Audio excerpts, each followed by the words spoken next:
بكل احترام السادة الكرام والعزيز السامعين، السلام عليكم ورحمة الله وبركاته. وعليكم السلام. جو سبق میں آپ حضرات کو سنانے جا رہا ہوں وہ سبق ترتیبی نصاب میں سے احادیث کا سبق ہے۔ حدیث کی تعریف: رسول اللہ صلی اللہ علیہ وسلم کی بتائی ہوئی باتوں اور آپ صلی اللہ علیہ وسلم کے دیے ہوئے کاموں کو احادیث کہتے ہیں۔ رسول اللہ صلی اللہ علیہ وسلم نے فرمایا، جس نے میری امت کے لیے 40 احادیث اپنے دینی امور سے متعلق یاد کی، اللہ تعالیٰ اس کو فقیر اٹھائیں گے اور میں اس کے لیے قیامت کے دن سفارشی اور گواہ بنوں گا۔ مدد صرف اللہ تعالیٰ سے مانگنا۔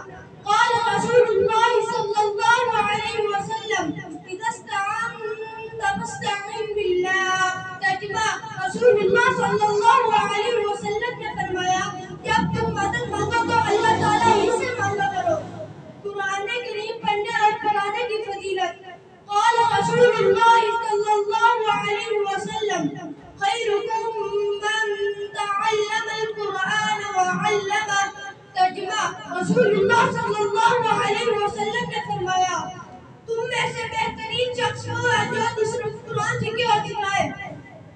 وضو کی اہمیت۔ قال رسول اللہ صلی اللہ علیہ وسلم، لا تقبل الصلاة بغیر طہور۔ ترجمہ: رسول اللہ صلی اللہ علیہ وسلم نے فرمایا، وضو کے بغیر نماز قبول نہیں ہوتی۔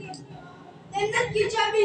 قال رسول اللہ صلی اللہ علیہ وسلم، مفتاح الجنت الصلاۃ۔ ترجمہ: رسول اللہ صلی اللہ علیہ وسلم نے فرمایا، جنت کی کنجی نماز ہے۔ اللہ تعالیٰ سے دعا ہے کہ آپ صلی اللہ علیہ وسلم کے نقش قدم پر چلنے کی توفیق عطا